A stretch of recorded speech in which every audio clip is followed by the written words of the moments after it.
Good evening, ladies and gentlemen. We are ready to begin this evening's board meeting. The order of business. The school board meeting of January 11th, 2022 is now called to order. The time is 6:01. We would like to take this opportunity to remind the members of the public of the district's mission, which is to ensure that each student achieves his or her highest personal potential and the district's vision to be a world-class school system.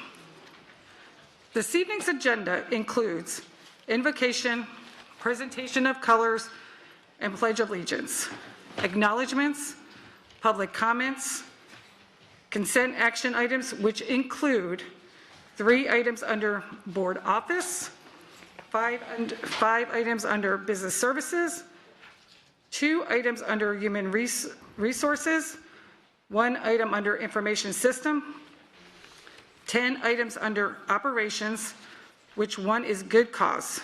Dr. Savage, please provide an explanation for this 1 item. Yes, Madam Chair. Item L10, the approval of the total project cost estimate for Phase 2 of the Veterans Park Academy for the Arts renovation. This item was added as good cause because in order to have the project substantially completed by August 9th of 2022, thus providing 1,035 student seats, the board must approve the Phase 2 funding approval. Upon the superintendent's execution of the construction manager's amendment GMP, a notice to proceed to the construction manager will be issued, which begins the 205-day construction duration. If the board were not to approve until the next available board action meeting of January 25th, this would push the project completion past the start of school August 10th, 2022. Thank you. As presiding officer, I find there is good cause to add this 1 item to the agenda. 4 items under other businesses. Board members, is there a motion to adopt the agenda? I'll move to adopt the agenda as advertised. Thank you, Ms. Fisher. We have a second by Ms. Morgan. Okay, and if you would please record your vote.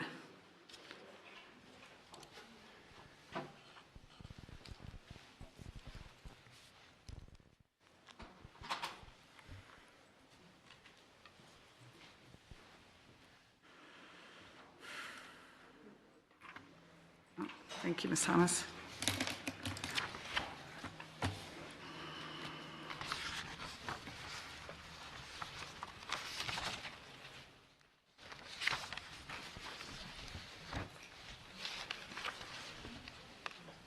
And Ms. Thomas, I cannot see what the vote is. It's not up there. I couldn't get it. It's not up there.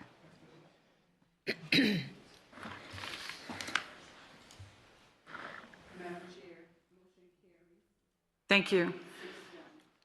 Ms. Thomas, mine didn't come up. I'm a yes. Oh. Okay. So 6-0, motion carries. Well, Ms. Vaughn is not here. Ms. Vaughn is absent this evening for the time being. So Ms. Fisher has kindly stepped in and will lead us in a prayer, followed by Ms. Morgan will lead us in the presentation of colors and the Pledge of Allegiance. Ms. Fisher, will you please?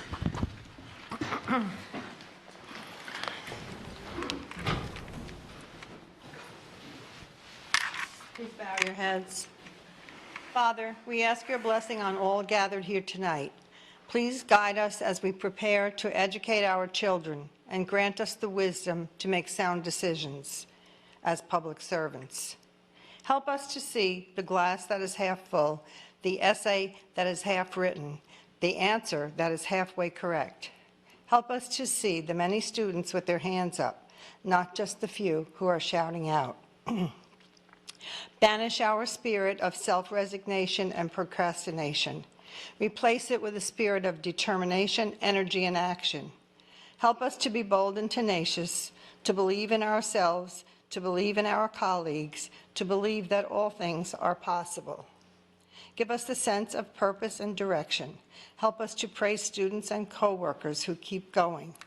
to celebrate our successes, and to provide our community with a world-class educational system. Amen. Thank you, Ms. Fisher. Ms. Morgan? Introducing the cadet who is presenting the national colors for our Pledge of Allegiance tonight is Captain Amy Lunger, Senior Army Instructor from Fort Myers High School. Captain Lunger served 24 years in the Army in numerous assignments and duty positions.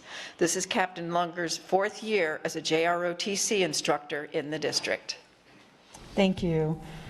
Presenting the national colors tonight is Cadet Benjamin Records.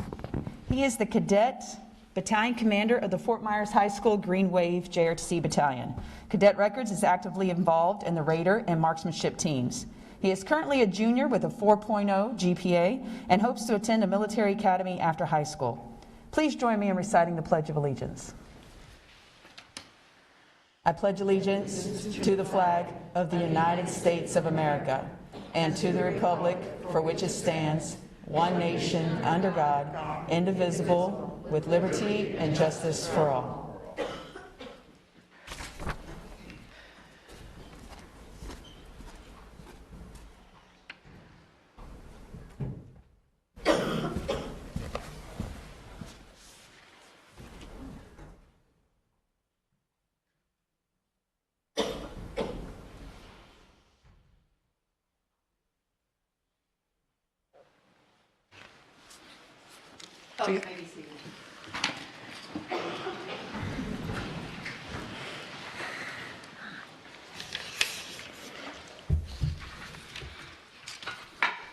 Acknowledgements.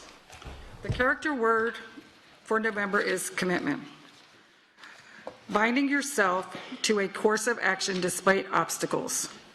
The design you see displayed on the screen was created by Arlita Reyes, a 12th grade student at Mariner High School.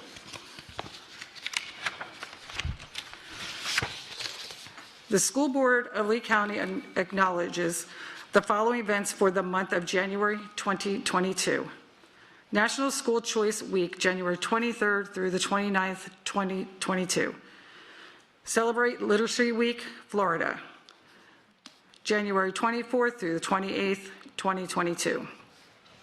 Martin Luther King Day, Jr., January 17th, 2022.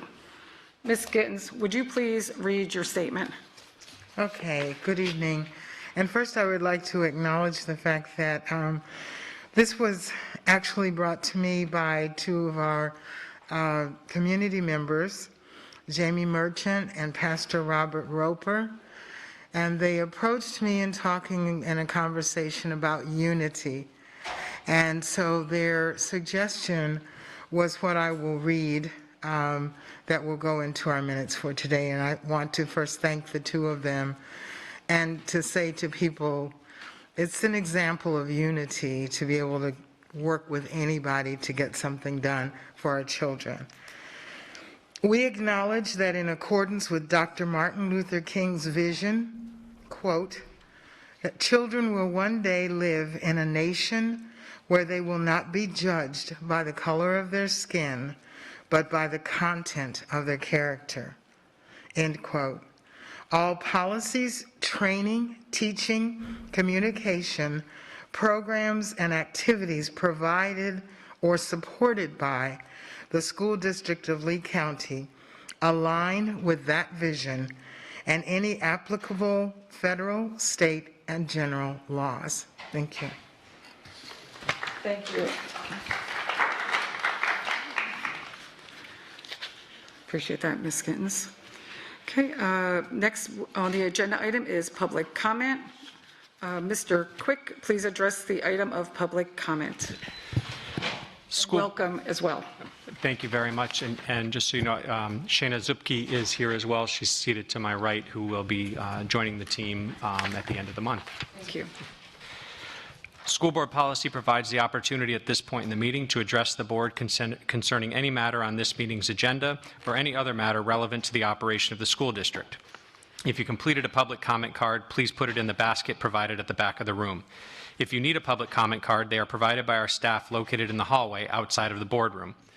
The rules concerning public comment are posted in and will be made from the microphone in the back of the room. Please be advised that the board will not respond during public comment to remarks made by speakers. Speakers and those attending the meeting are expected to act in a respectful manner. The purpose of public comment is to provide feedback on school district issues. Abusive language is prohibited. In addition, clapping, hissing, and booing, unreasonably loud and/or offensive language, swearing, cursing, or displays of temper during the public comment time is prohibited. Speakers who fail to follow proper decorum in the chambers will be ruled out of order. Any speaker continuing with such remarks will be required to relinquish the microphone per Board Policy 1.11 and may be removed from the chambers. There will be one warning, and we ask that you govern yourself accordingly. We will take recess as necessary if there is not decorum in the chambers. Please remember that it is unlawful and a second-degree misdemeanor to knowingly disrupt or interfere with a school board meeting. Per Board Policy 1.11, the time per speaker is 3 minutes if there are 20 speakers, 2 minutes if there are 30 speakers, and 1 minute if there are 31 speakers or more. The maximum time allotted for public comment is 1 hour or 60 speakers. You will find a countdown on the big screens in the front of the room. Once your time has elapsed, the microphone will automatically shut off. Please state your name when you approach the microphone. I will call your names 5 speakers at a time. Please follow staff's directions when lining up. Madam Chair, there are 14 speakers that wish to address the board this evening. The first 5, Tara Jenner. Mr. Quick? Oh, sorry. I just need to finish reading this. Oh, yep, sorry. Okay. Please make sure you have completed a public comment card if you intend to provide public comment.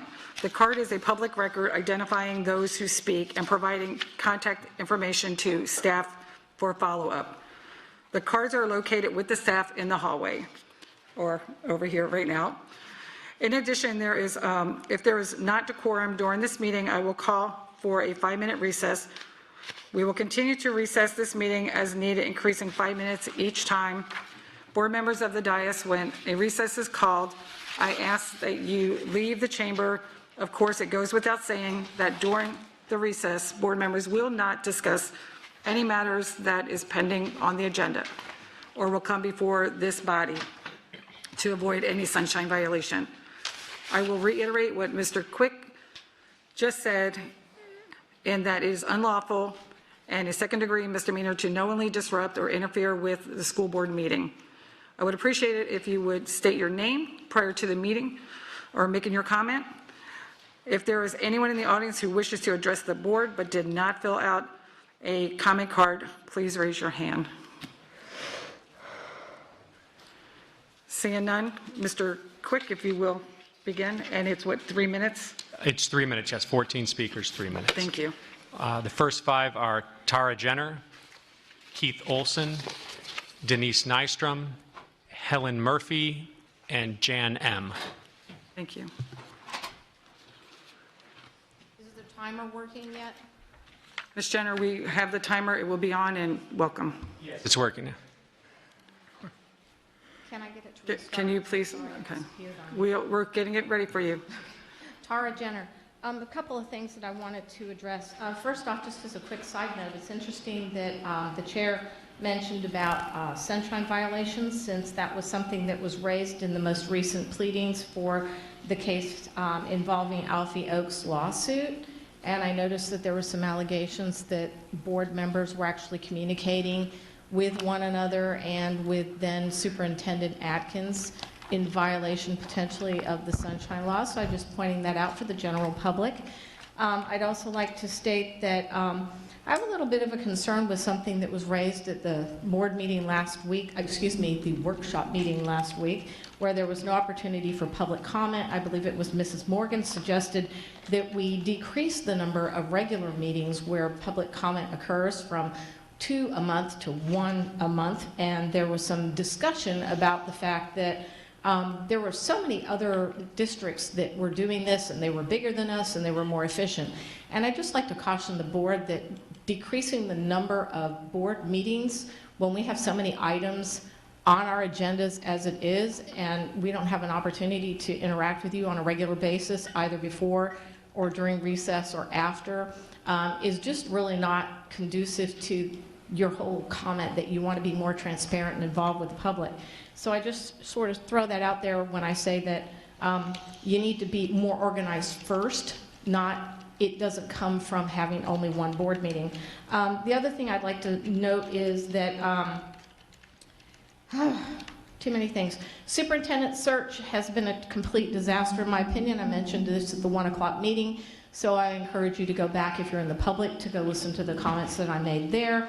But the board has not been complying with public access to the supporting documents per Board Policy 1.114A, in which the board is supposed to get the supporting documents to the agenda a minimum of 2 days prior to the board meetings, and that the public is supposed to get that information simultaneously by having it posted on the website and accessible to us. And even then, we didn't get all the information that the board got.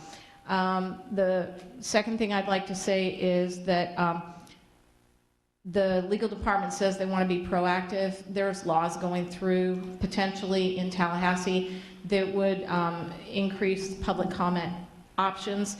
You don't need to wait for them to create a law. You can do the right thing now, so I encourage you to do so. And lastly, I would just like to encourage Dr. Savage to hopefully include during his comments at the end an explanation that might resolve concerns that we have that were raised by Ray and Associates, saying that you had one thing in your cover letter and something different with them. I think you need to have an opportunity to say that.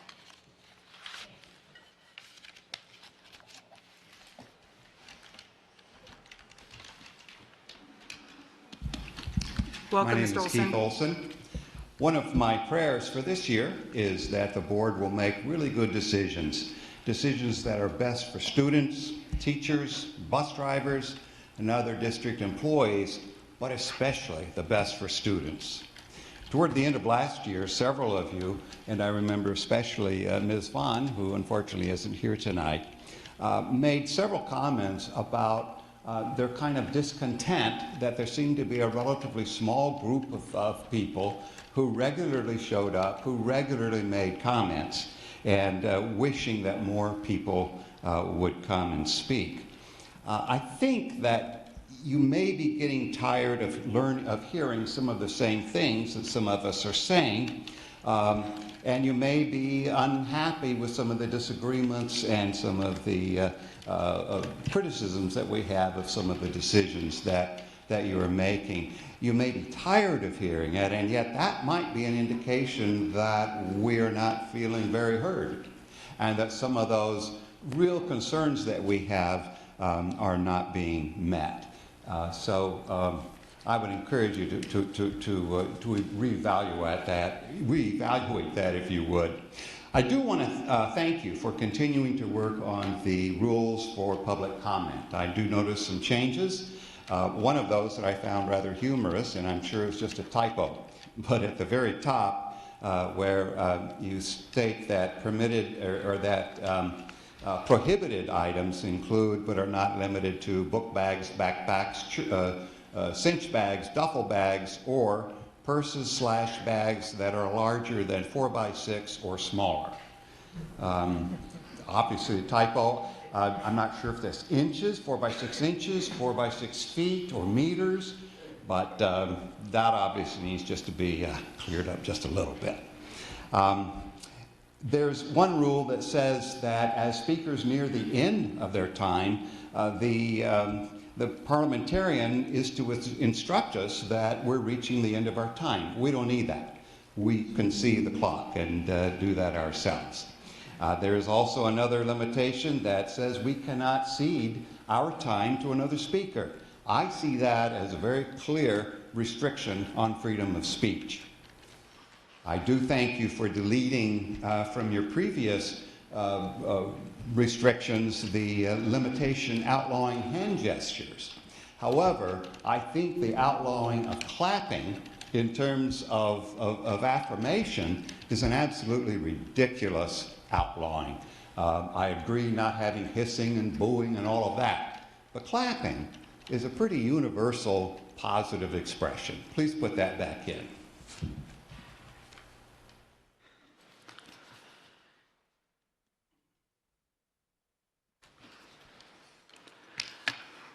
Good evening, Ms. Nystrom. Good evening. Denise Nystrom. For all those that are here and for all those that are listening via live stream, I am speaking about the school lunches that have been served since the beginning of this school year and why the quality has been so poor. On June 7th, 2020, Board Member Patrica sent an email to Attorney Bruno asking if the school district could cancel the Oaks Farm contract, thus beginning the process of canceling a local food supplier contract that was serving top quality food to our students for 8 years. The net result, the district hired U.S. Foods, who has been unable to fulfill their responsibility to feed our children because U.S. Foods has been subject to food shortages and the food that has been served is subpar. And now U.S. Foods has canceled its contract with the district. Yesterday, the board discussed purchasing $35 million worth of refrigeration as a stopgap measure to store food, and contracts have already been signed by the superintendent. I am asking that these agenda items get pulled. What needs to happen is that this board needs to enter into a negotiation and settle the Oaks contract issue and bring back quality food to our children. They deserve it. They deserve quality food. On that note, I do not understand how we can think about spending $35 million on refrigeration when we can't give the bus drivers raises that would be to the tune of $2 to $5 million. Additionally, there are employees that have placed their careers online to come forward and speak about corruption, cronyism, and nepotism. Some that came forward are from transportation, and they have been disparaged with false crafted investigations that discredit them. There's no reason to hire these so-called investigators when FDLE and the OIG will investigate it for free. Please stop wasting public funds. And speaking of wasting public funds, is Mrs. Patrica still attending the National School Boards Association convention in California? I do not want my tax dollars spent on an organization that has equated vocal parents to domestic terrorists. I also note on something that I found that we have spent $87,000 with the Florida School Boards Association this year. What have we spent $87,000 on? The wasteful spending has to stop, and everything that I have mentioned here tonight is questionable and needs to be addressed. Thank you.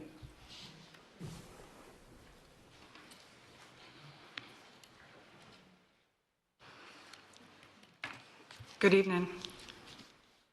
Hello, my name is Helen Murphy. I am a freshman at Estero High School. I am here today to discuss the quality points grading system. This new grading system seems like... Excuse me, Helen, could you get a little bit closer to the microphone, please? Thank you. I want to hear you, and I'm having a hard time hearing you. Sorry. Is this better? Yeah. You're fine, honey. Okay. So I'm here today to discuss the quality points grading system. This new grading system seems like a good idea as it will help the students pass at least with a D, but what some aren't seeing is how it is affecting the students with A's. This new grading system specifically tells us how it will affect us now that percentages don't matter. Well, percentages matter a lot to all of the students. There is a big difference between an 80 and an 89, as an 89 leads us to an A, but now a B is just a B. So instead of a high B leading to an A, it is just a B. For example, in the quality points slideshow that was given to us, if you have a 97 in quarter 1, an A6 in quarter 2, and an A7 on the midterm, then with this new grading system where percentages don't matter, you'll have a B. In the old system, you would have had an A. Percentages mean a lot. As a Cambridge student, getting those high Bs would mean being able to get an A. This new grading system is making it so that I can't get that A through a high B. This new grading system makes it really hard to get an A in general. For example, according to EHS midterm quality points in the helpful links section of the quality points slideshow, in this new grading system, there are only 5 ways to get an A. There are 30 ways to get a B, 46 ways to get a C, 20 ways to get a D, and 4 ways to get an F.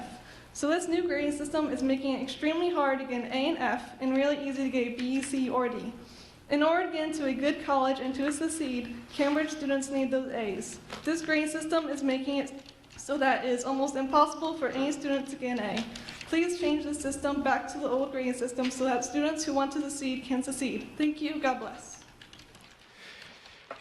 And the next five after this speaker will be Sharon McGill, Joe Phillips, Christine DeVigili, Kathy Stout, and Randy Scott. Okay. Good evening.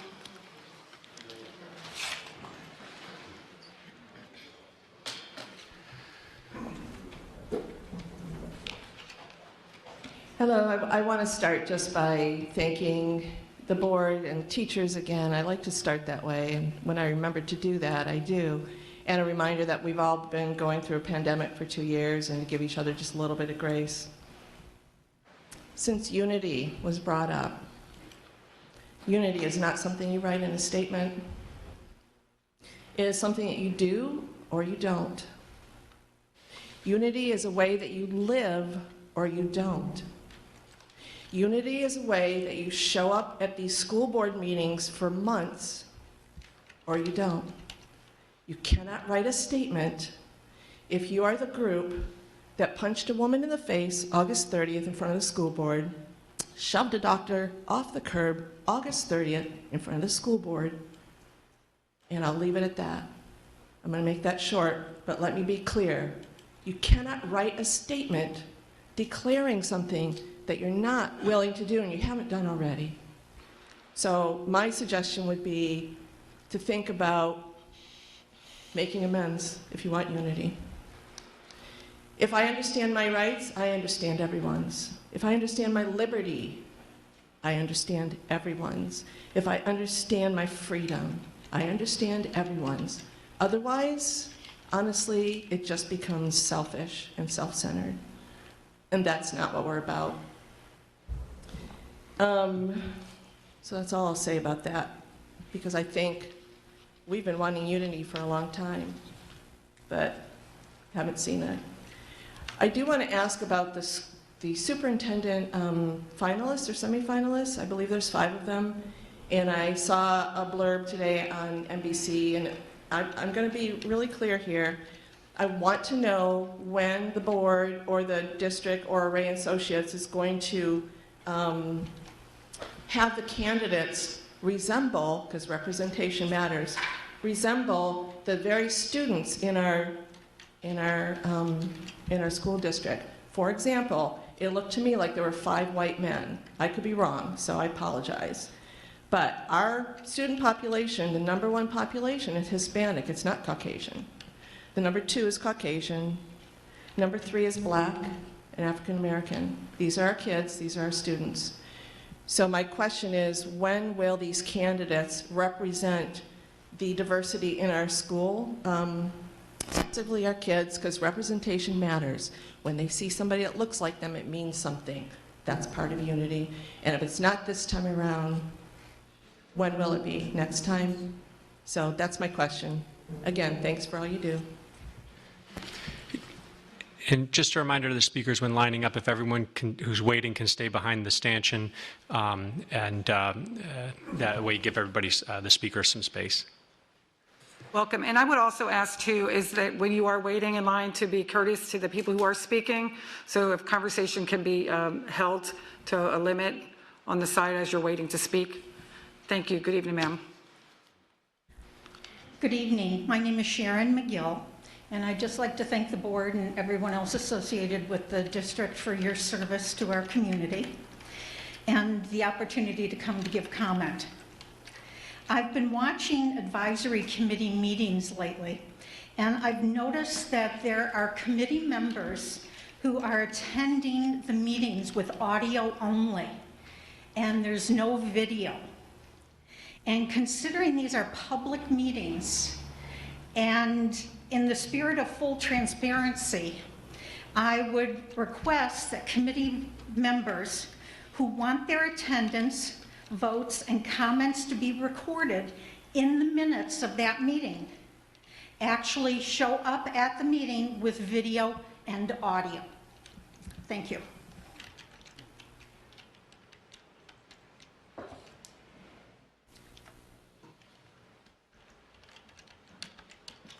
Good evening.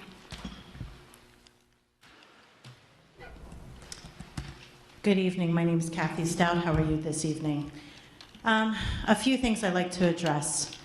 One, I'm kind of disturbed. I wanted to go see a school, middle school, and I was not allowed. And the reason why is because they stated that you decided, because of what's happening, that the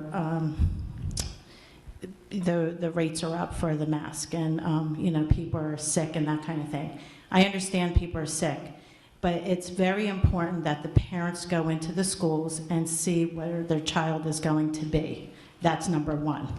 Number two, the other thing is you don't have the right, you have no medical certificates, and you shouldn't have to say at all if a parent could come in at all. I understand if you want to wear a mask, that's your own choice, but if you don't need to wear a mask, you don't have to, and I'm going to give you a couple of reasons why.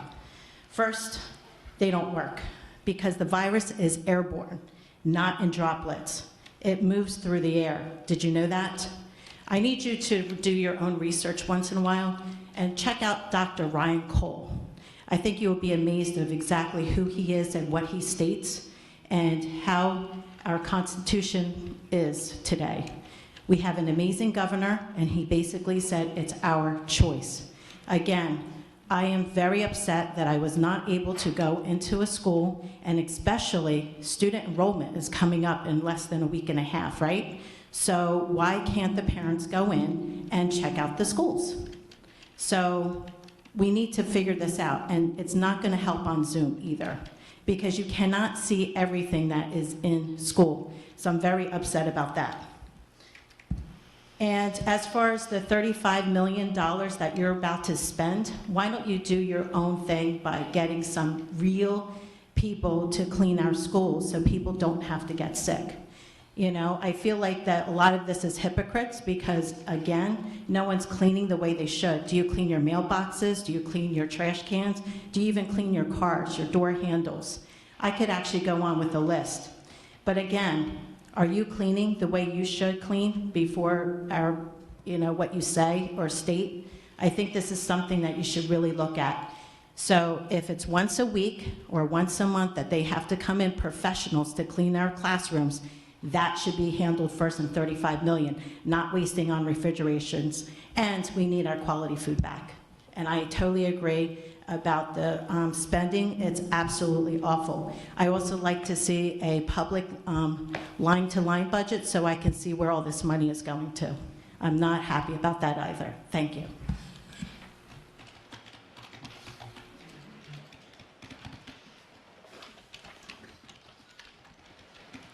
Good evening, sir. My name's Smoking Joe. Most of you know me. I'm speaking as a man of faith, a father, business owner, and a proud Floridian. I addressed this absolute incompetence in the previous as well as the ongoing ego-driven actions of this gathering of arrogant supreme rulers we have here. You have wasted our tax money atrociously. I currently have a child in the Lee County school system. 2 other children attended the Lee County school system. My wife, myself, we are products of the Lee County school system. Being a Floridian and the Floridian lifestyle has always made me beam with pride. My grandfather wrote, according to Hull, from the 60s until he died in the 70s in the paper in Naples. My father, who has worked at the very first national bank downtown, the founding of Balma Business Owners Management, was the first certified real property state manager of Florida. We have a rich history of decent human beings you can take at their word and not worry about it just being lip service like this board has been. On the ratification of contracts for the emergency purchase of food related to shortage and delivery, and your intended goal under Objective 5 is to increase operational efficiency and effectiveness. That job objective had been met with no interruption in service until, for political reasons, District 3 felt strongly and pushed for the cancellation of the contract with Oaks Farms. Later pushed by District 5, for maybe because of her constituents, but illegally violated that contract with a company that has serviced the school district impeccably for 8 years. After having contracts fell with U.S. Foods who could not handle the demand that Oaks Farms had flawlessly taken care of, all those for 8 years, brings us to contracts for emergency food supply and related service and storage delivery. Your egos, your politics, selfishness continue to cost taxpayers more and more while denying our children the nutritious foods they once received. While this all stems from a man's personal opinion about a terrorist organization known as the BLM, which has proved to be nothing more than that, shows that this board cares nothing about Florida or our children, but catering to terrorist activists. If your true goal is to increase operational efficiency and effectiveness, you should reinstate Oaks Farms' contract immediately, tender all of your resignations with the exceptions of District 2, give her a chance. Not one of you are qualified to run a pack of dogs, let alone a $2 billion business. I currently invite any one of you to sit down with me on camera and do an interview what the common people are concerned about. Ask any parent in any district who's their school board representative, and ask them to give me one of your paid campaign events. Thank you, Mr. Phillips. Your time is up. Thank you, Mr. Phillips. The next four speakers will be Robert Roper, Dr. Edward Drass, Melissa Hatter, and Jamie Merchant. Those are the last of the speakers.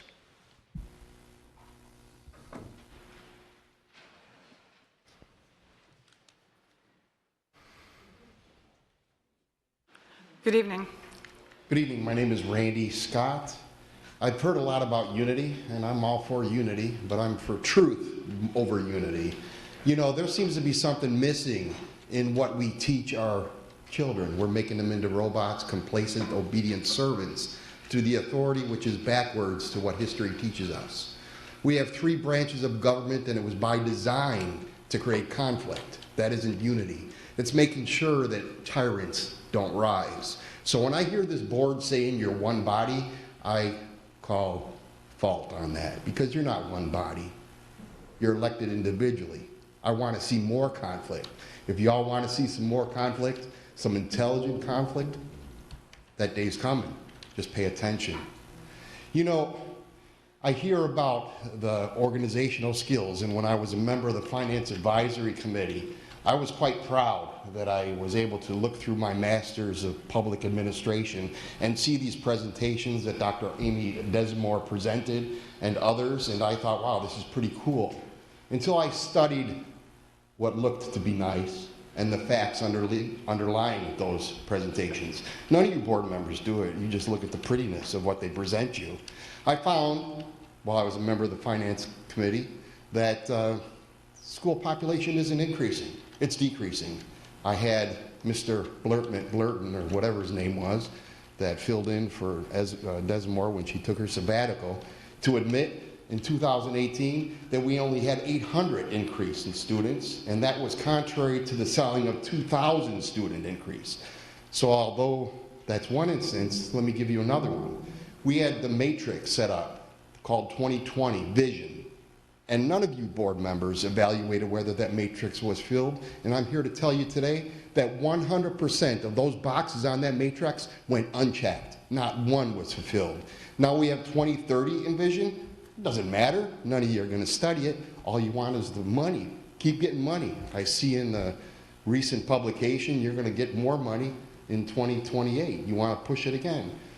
Let me tell you, Melissa hit the nail on the head today in a very brief sentence of a few words, that the future of public education is online. You can go back and look at it. I said it at the Finance Advisory Committee when Melissa was still a member, and then when Ms. Patrica showed up. That was the end of me in the Finance Advisory Committee, and I said it there too. Bricks and mortar isn't the future of education. Everyone wants it to be, but it isn't. Bricks and mortar creates the jobs for those on my right, and that's where the confusion and disorder comes from, because it's led by confusion and disorder in order to gain money from the taxpayer. Thank you.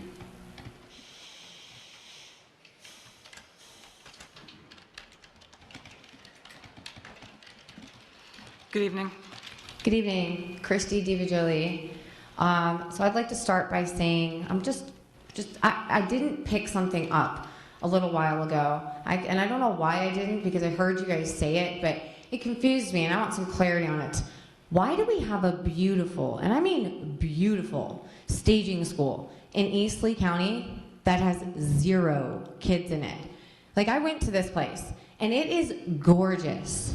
We have children sitting in portables right now, and I don't understand the purpose of a staging school. Is this like a model home? Do we seriously have a gorgeous empty school in East Lee County and have no intention of putting children in it? Like, I certainly hope that that's not the case. I really hope I'm confused and you guys can provide clarity on that, because I did not understand that earlier. The next thing I'd like to say, I'd like to talk on commitment. You know, binding yourself to a course of action despite obstacles. Where's the district's commitment to bring back healthy food to our kids? Why are we entering into a contractual agreement with PBG when on their website it clearly states they receive their main food supply from US Foods? You know, the company that just canceled our contract because they can't meet the demand. I implore you to listen to your constituents and mediate with Alfie Oaks and bring back good food to our kids. I'd like to end my time today by reading the list of responsibilities the school board attorney / general counsel has, or is proposed to have, or not really sure. Parliamentarian at all board meetings, legal opinions and advisor to school board, legislation monitoring and advocacy, advise on all changes in law, like all policies, all, monitor lawsuits, outside counsel, public records review for legal, cops, bonds with outside counsel, student expulsions, advise school board, employee termination, advise school board, contracts, all other issues relating to the school board, governance and high-level district legal issues, agenda item review, risk management, DOE, OIG, and AG, board investigations and reviews, audits and audit committee, charter schools, grants, board advisory committees, pandemic, all, newsletter, all, board training, staff training, all, supervised office of legal services. What? When did the board attorney become the ultimate supreme lord ruler of the school district of Lee County?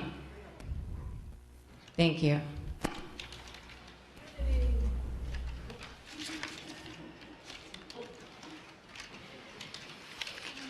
Good evening. Good evening, Robert Roper. Instead of doing a comprehensive book report like I've done in the past, I thought maybe I would try something different and do a district report.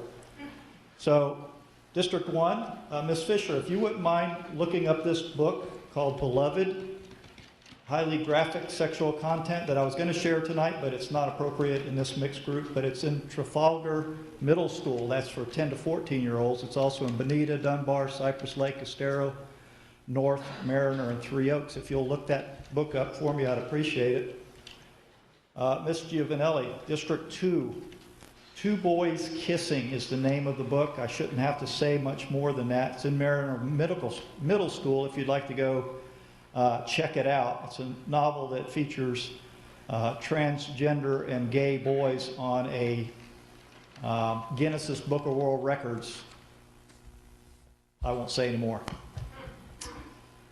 District 3, Ms. Patrica, if you could look up in Lexington Middle School, Sloppy First. That's almost all I need to say about that book. I've sent you a complete report on the graphic content of the book. Could you please do something about it? Ms. Jordan, District 4, More Happy Than Not. It's at Colusa Middle School. The F word is used continuously. It talks about graphic, various sexual types of things that aren't appropriate for me to say tonight. I'm sorry, I'm not going to be able to share them with you. Ms. Gittens, District 5, Dreaming in Cuban is quite an interesting book, and you can find that in Lehigh Acres Middle School. All these are middle school books, 10 to 14 years of age. Can also be found in high schools. This one talks about boys having sex with animals, amongst other things. Over a year ago, I met with each of you in your office, and I presented myself as an advocate, and I presented this porn report to each one of you. I gave you a copy of it. This district has 30 of the 44 books. This represents a colossal failure of the district to protect the children from this kind of material. And it's followed by another colossal failure requiring me to fill out a single-page document for each of the 44 books in order for you to do your job. So I've just pointed out 5 books, 5 districts. You could start by doing that. It would be very, very nice. Thank you.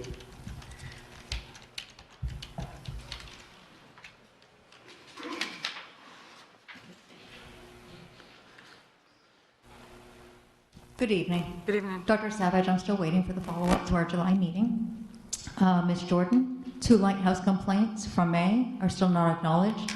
Neither are my complaints and evidence proving the district provided a fraudulent audit and 3 falsified investigations 2 years ago. Also, my complaint and proof that the external investigation was very inaccurate is also not addressed. Okay, Ms. Morgan, I'm going to direct this mostly to you since you were voluntold to research on the board self-evaluation. Words found consistently in the 4 that were provided online were participate in professional development, adopt an ethical code of conduct and adhere to it, govern, respect, accountability, transparent, leadership, community, parents, stakeholders, effectiveness, respect, and most importantly, ensure.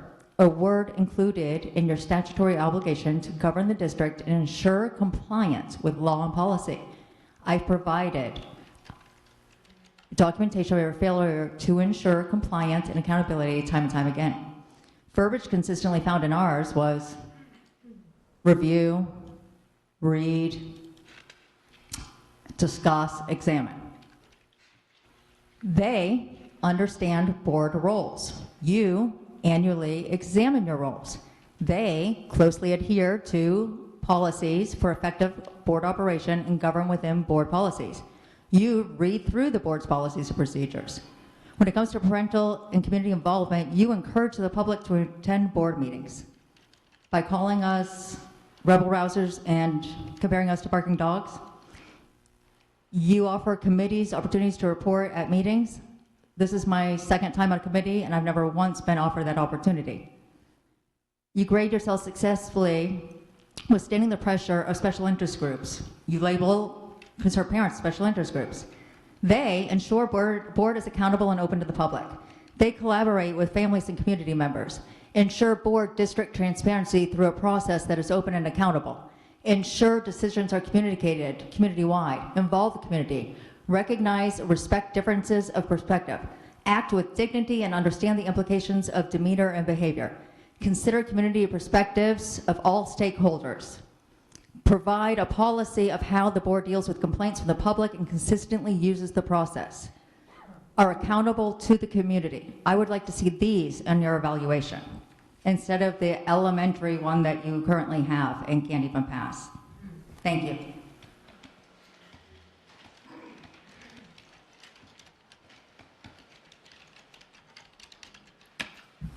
Good evening. Good evening. Can you hear me okay? Yes. Perfect. My name is Jamie Merchant. I wanted to say thank you, Ms. Gittens, for reading the proposed resolution. I do want to state, though, that simply reading this as an acknowledgement, we have no way to determine if there is, in fact, any unity. If there is no vote, there is no unity. If you look up the term acknowledgement, it is defined as to accept or admit the existence or truth of. We already know the truth of the legacy of Dr. Martin Luther King. We already know or acknowledge the desire of his heart to see us unite around his teaching that all people everywhere should be measured by the content of their heart and not the color of their skin. And acknowledgement falls far short of what this man stood for. If you look up the term resolution, you will find that it is defined as a firm decision to do or not to do something. It is action, and action is what is needed today. Action is the stand that the board needs to take tonight. Anything short of that highlights the lack of understanding of the gravity of the proposed resolution. Sidetracking, changing subjects, I also wanted to make the public and board aware that due to the lackadaisical approach of addressing the comments made by about the Guatemalan community by Chris Patrica last year, and the fact that she still has not given a sincere apology without the direction of the school board attorney, and she has still not resigned her position. And numerous other things. A valuable committee member with the EDAC committee has resigned. And this community is losing a very valuable member because of lack of action. So I just want to make sure that that was public knowledge to everybody, because I know that the liaison is absent tonight, and I don't think it would be brought up anyways. Thank you.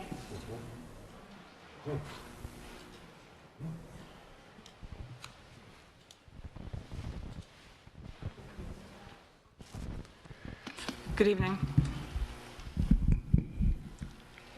Good evening, Dr. Edward F. Grass. First of all, I want to offer greetings to the board and Dr. Savage for this first meeting in the year 2022. I also want to apologize for my adversarial attitude over the last 6 months.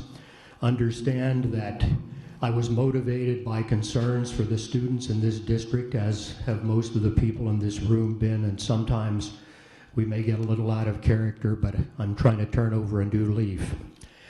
I'd like to thank Ms. Gittens for her presence at a meeting last week in which she provided feedback to audience members on questions about board function, and her input was much appreciated.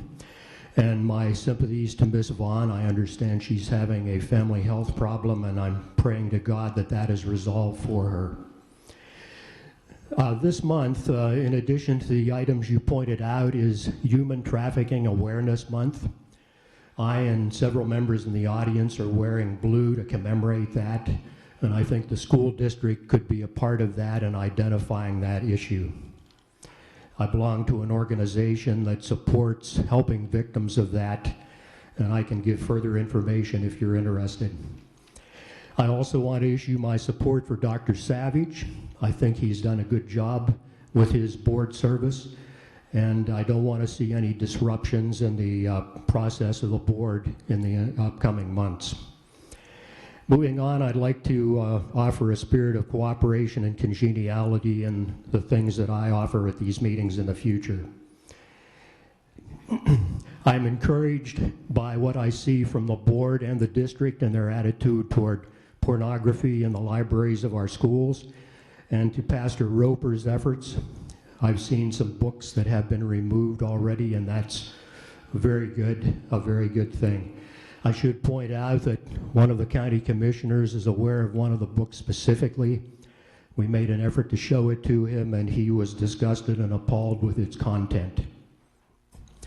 In addition, I would commend you on your suicide prevention policy, which you have just reviewed, and also the allergy treatment for students who have severe allergic reaction to foods. We don't have to be perfect to be good, but perfection is a goal we should all achieve or attempt to achieve. And I would suggest that you review the statement that Ms. Gittens made from Martin Luther King and consider making that the motto for the district. Thank you. Madam Chair, that concludes the public comment. There are no more speakers. Thank you. Okay, I will address a few of these things. Thank you, Mr. Roper, for bringing that back up.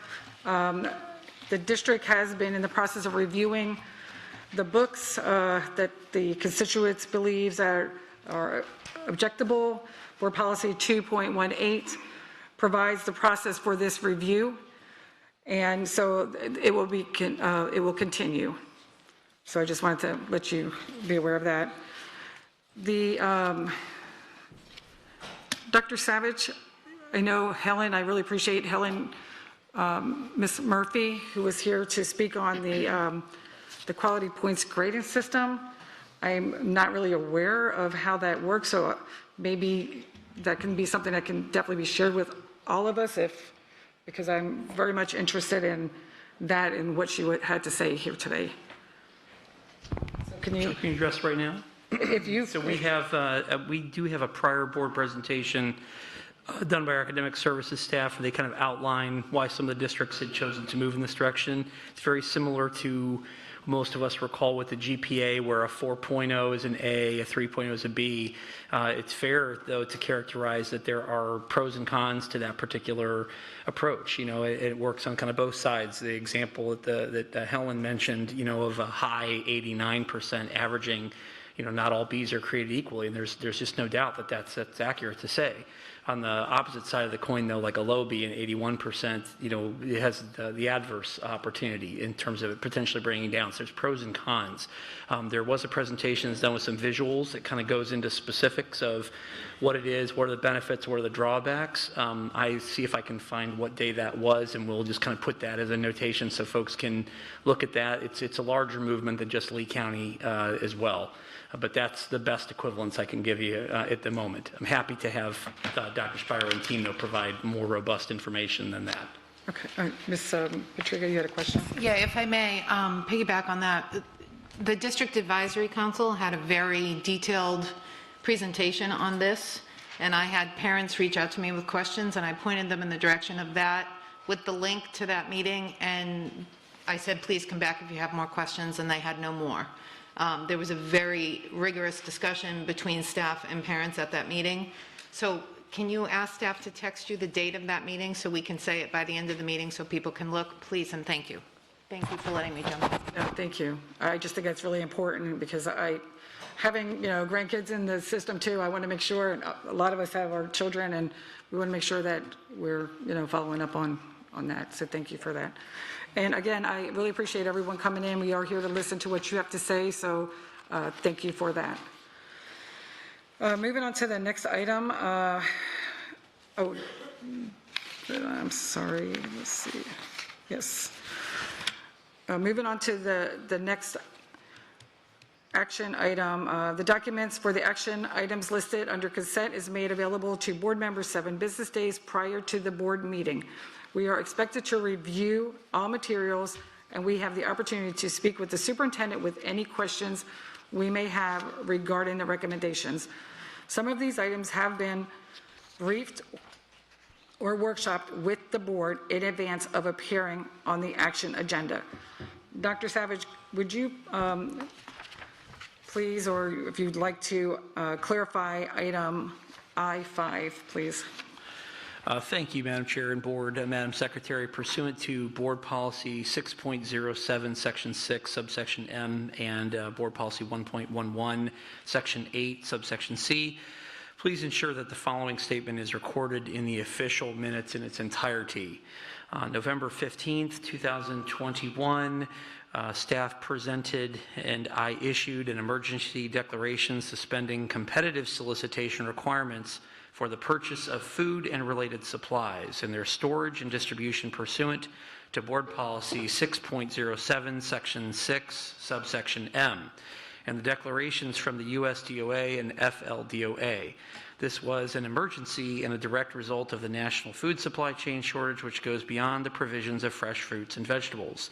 To have followed the competitive award procedures would have caused a delay detrimental to the public interest, namely to honor our obligations to feed our students. On October 19th, 2021, the board approved item I-2, expenditure for emergency purchases of food and food-related supplies in the amount of $35 million for the period of October 19th, 2021 through October 18th, 2022. On tonight's agenda, I am requesting ratification of the negotiated contracts based on the previously approved item I-2 from October 19th, emergency purchase of food and food-related supplies with the Power Buying Group, $20 million, January 1st, 2022 through June 30th, 2022. Florida Freezer Limited Partnership, $935,610, December 8th, 2021 through December 7th, 2022. OC Trucking Services Corporation, $4,200,000, December 8th, 2021 through December 7th, 2022. We've been with the Power Buying Group for over a decade, and they have been the main source of our food supply. The vendor contracted not directly by us for this source, but through the power buying group, is unable to meet its contractual obligation.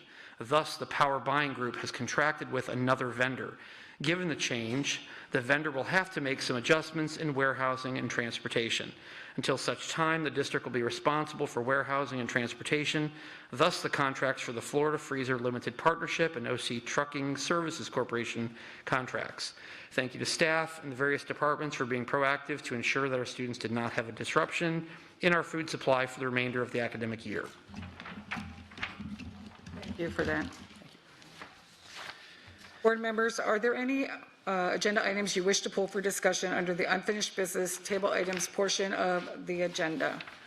Ms. Fisher? I have no pulls this evening. Thank you. Ms. Giovanelli? I-5 and L10. Ms. Patrica? No, thank you. Ms. Gittens? I have a question. When is there time to make a comment on the item that the superintendent just mentioned? Since it's an addition, is it something that we can? It's not an addition he's just speaking on. It's already on the consent business item. Ms. Giovanelli just pulled it, so you will have an opportunity because she just pulled it. Okay, thank you. So did you have any other polls? Thank you. Ms. Vaughn is not here. Ms. Morgan? I have none. Thank you, and I have none.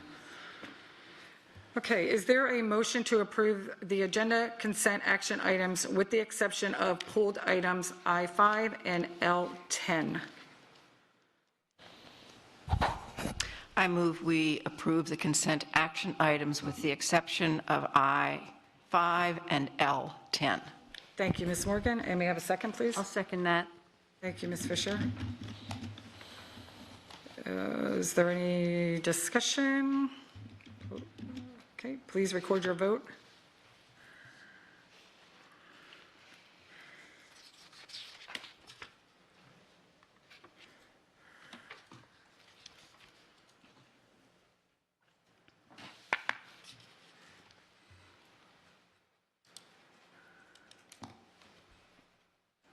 Ms. Thomas, if you could tell me what that is, please.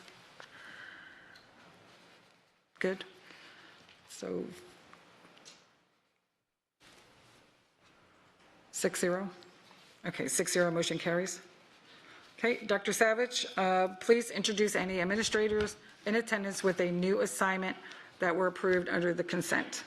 Yes, Madam Chair, it would be my privilege if I could recognize Sherry Binkowski, who is the Early Childhood Learning Services Coordinator for the Head Start program.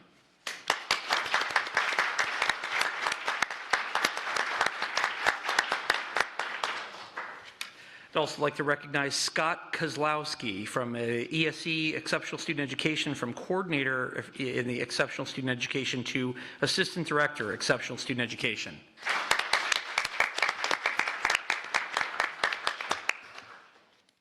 I'd like to recognize Amanda Guzman, Recruitment, from District Teacher on Assignment to Coordinator Recruitment.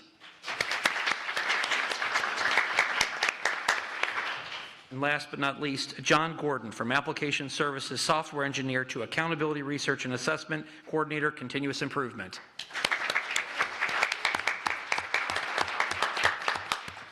Well, we'd like to congratulate each and every one of you and thank you for the hard work that you put in. We appreciate all of you. We're going to take a moment, so if you would like to stay with us, you're welcome to do so, but if not, we're going to give you a minute to exit the room. Again, let's give them a round of applause, please.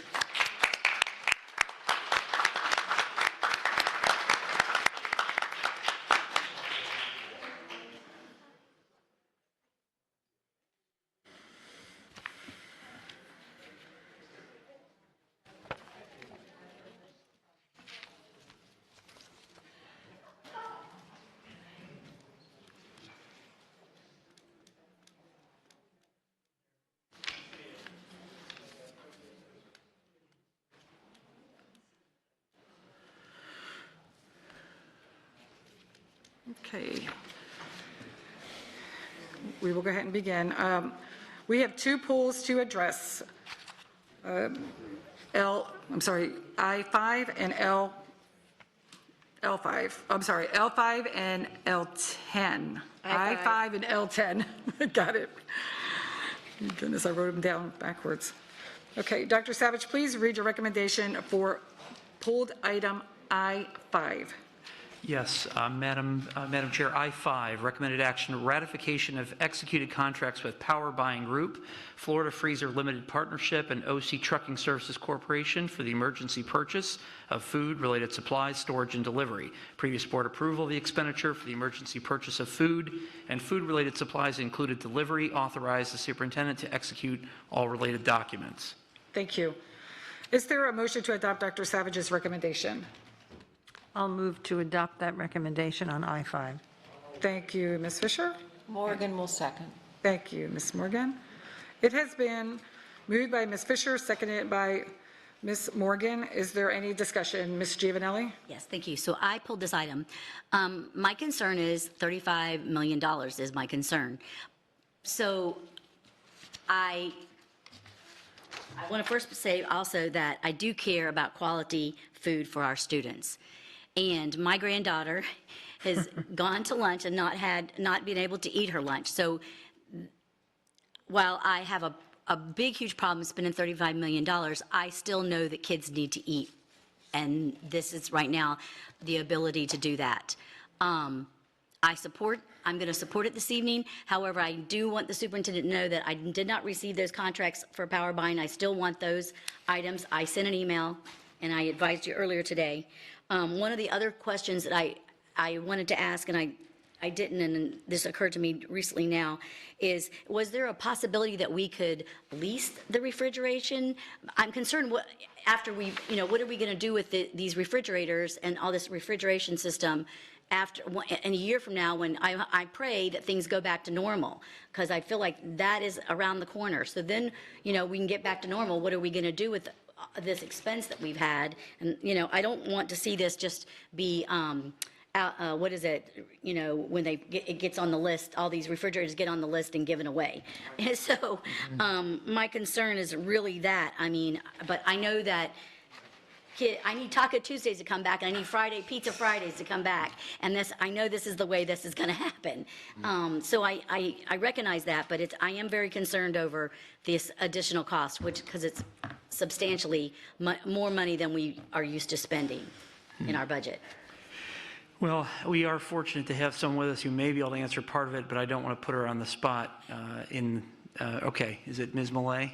Yes, Ms. Millay is willing to share just a little bit of this piece. I do believe in our workshop we did address part of the refrigeration and how that would be put to use, but I want to make sure if there's anything we report it accurately, because this is obviously very significant amount that we're asking for as well. And that's why I can't let this go without acknowledging that we do recognize that it's quite a bit of an expense, but it's a needed expense. We have really major issues right now with the food, and if we do not do something, many children are going home hungry, and I can't sleep at night knowing that. So I just thank you. And I also, before Ms. Millay, if I may, they had sent us something regarding the cost. Yes, I did receive that. Okay, but it's I just want to make sure. substantial, and that's. I still kind of wanted to see the contracts and what is increased with power buying, because power buying seems to be they're the big budget item here, and so that's that's just important for the community to understand what we're understanding. Ms. Millay, thank you. Thank you. Okay, good evening. Want to shed some light on some of your questions. So the $35 million expenditure was previously approved in October. Of that $35 million, $26 million was previously approved by the board in June. So twice the board has approved those expenditures. The reason we brought the October expenditure forward was at the recommendation of the federal and state departments of agriculture. They advised that we would need to alter some of our purchasing methods due to the national supply chain disruption. And so although $35 million is the requested board amount, a typical year we spend $26 million in food. So what we've done is we've put a cushion on top of that $26 million to account for any potential increase. And in addition, because the Power Buying Group has changed their grocer, the grocer provides frozen, refrigerated, and dry goods, but does not provide fresh produce. So this bid has nothing to do with fresh produce. So the previously board-approved amount of $26 million, which was just a regular year rolling along, kind of in line with serving 77,000 meals per day and 16 million meals per year. So that $26 million expenditure request was for that. Since we are changing providers, grocers, there are additional services required, and in alignment with the federal and the state government, we have created one-year contracts with no renewal options. All of those contracts were provided to the board a week ago as part of the agenda item, and so that information has been out there for the public to review. And the amounts broken down were the original $26 million requested, an additional $935,000.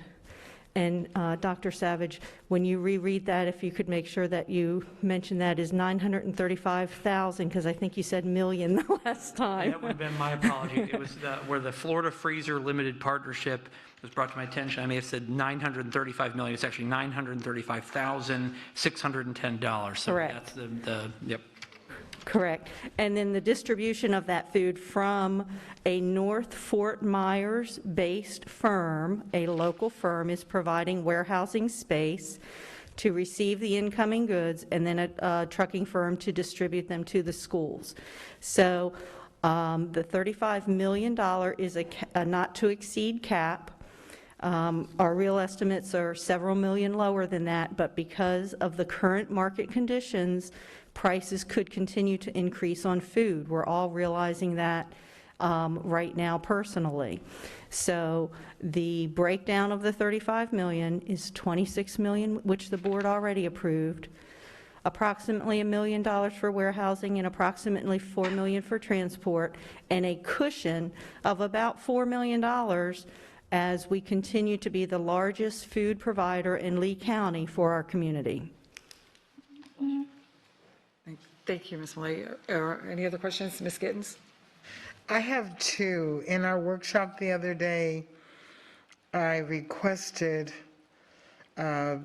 information about whether we should do a private meeting to discuss this because of the legalities. So basically, my question is going to be, and you may not be able to answer it here, if we are legally restricted from doing business with certain vendors because of current legal situation. And that's why I asked about, private session. And I was told that because mediation is coming up soon, that there would be a session that we could discuss. Yeah, I would caution against any discussion with regard to anything that's in active litigation at this time. Right. I do understand that there was a closed-door attorney-client session that was scheduled for tomorrow but needed to be postponed because of some issues, and that will be coming back before and is getting rescheduled. But I would definitely caution anything in dealing with active litigation to be discussed in the closed-door session. No, I have no intention of doing that. I just wanted to say that I do know that it is coming, and because of certain things that was postponed. It was due tomorrow, and it has been postponed, so we will be having that session. And Ms. Millay, you mentioned that all of this agenda item has nothing to do with fresh foods. That is correct. Okay, so who are we contracted with now to receive fresh foods? Yes, if we can stay on, we're on this one agenda item which has nothing to do with that, so if we can stay focused on this topic, that would be.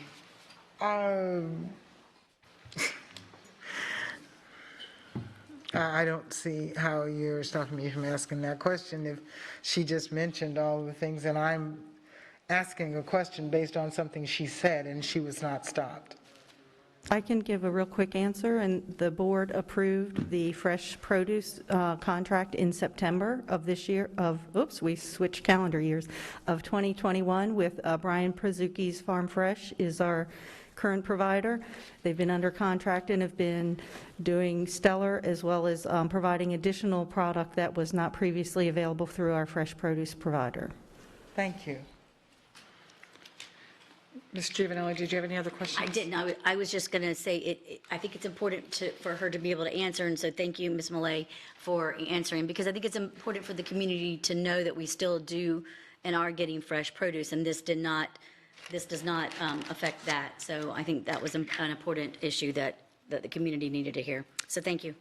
And I believe that, yes, thank you for sharing that earlier and at our briefing as well. So I thank you for that. So are there any other questions regarding this? No, thank you. Thank you.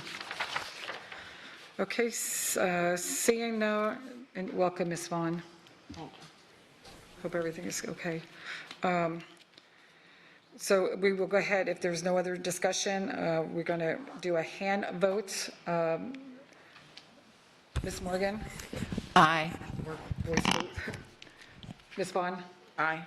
Ms. Gittens? Yes. Ms. Patrica? Yes, please. Ms. Giovanelli? Yes. Ms. Fisher? Yes. And aye. Thank you. 7-0, motion carries. Next will be, let's see, Dr. Savage, will you please read your recommendation for pulled item L10? Yes, Madam Chair, item L10, approval, recommended action approval for total project cost estimate Phase 2A in the amount of $17,693,271.38 for the total project cost estimate for the Veterans Park Academy for the Arts renovation. Approval authorizes the superintendent to execute all necessary documents. Thank you, Dr. Savage. Is there a motion to adopt Dr. Savage's recommendation? I move to accept Dr. Savage's recommendation. Thank you, Ms. Vaughn. And I'll second Morgan. Thank you, Ms. Morgan. Okay. It has been moved by Ms. Vaughn and seconded by Ms. Morgan. Is there discussion? Ms. Giovanelli? Yes, thank you. So I did pull this, and I apologize again. I wanted to apologize earlier that I did not let my board members know that I was going to pull these items, but I was hoping I would have received the contract for the other item, but I in no way want to not support any school or any building that's going to be being rehabbed or renovated at all in East Lee, because we know we need the seats. So it's vital that we do this, and with the mindset that we are trying to meet a deadline of August. So I appreciate the hard work that the staff has done to get this in here and pulled or put on the agenda, and it was literally a very short notice because of the holidays and everything. So I really appreciate that. However, I wanted to go on record and say that I would never stop seats, but I'm somewhat reluctant, only because this is a school that's not named, and we're not exactly sure what the plan is for this school. So that's still up in the air, and I would encourage the superintendent that we work towards getting that resolved and having that plan laid out for the community. So, and as well as the board, so that we know that we're voting on something with a plan in place, and because I think that's really important for the community to have the same vision and be all on the same train at the same time, because otherwise if we don't have the support and the transparency of the community and we don't have it here really either, so it affects us everywhere. So it's really vital that we have the plan in place to do this. But I will not be stopping this tonight, but I think it's important that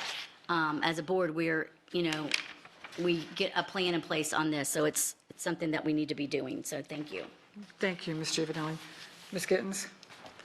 Yes, as I stated very clearly this afternoon, and I said to staff in the beginning that I would be supporting it because we need the seats. If it's done properly, we could actually have an additional 1,000 seats for middle school students starting in the next school year. And 1,000 seats could be as much as 40 portables that we do not have to use. However, my concern, and I said I wouldn't pull it, but thank you, Ms. Giovanelli, for giving me the opportunity to say this. As I said before, we have a policy for naming schools. The board is included in that. The board was not included in the naming of Lehigh Acres Middle, the new school. And at this point, the board has not been included in, or the community, in the name of this school. We were told this afternoon, and we're waiting for the details and data, that once the students moved out of the old building, that it automatically became a part of Veterans Park Academy. And I would really like to see that data, because if that's the case all the time, and the years that Lambs was on the same property as Veterans Park, why was it not the same name? But anyway, we asked for information. We need the seats, so we need to get the building done.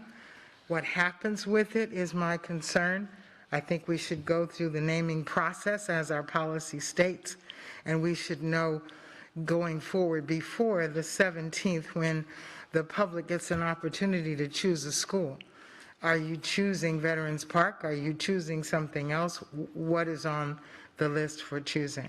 I'm sure at this point in time, there's a list stating how many students at each school, and this must be on the school choice list as well by now, since next week we're going to be able to choose schools. I appreciate, again, staff getting this done. It's just the backside of it. What is it? Who's naming it? Who's making these decisions? Because the board is not and the community is not.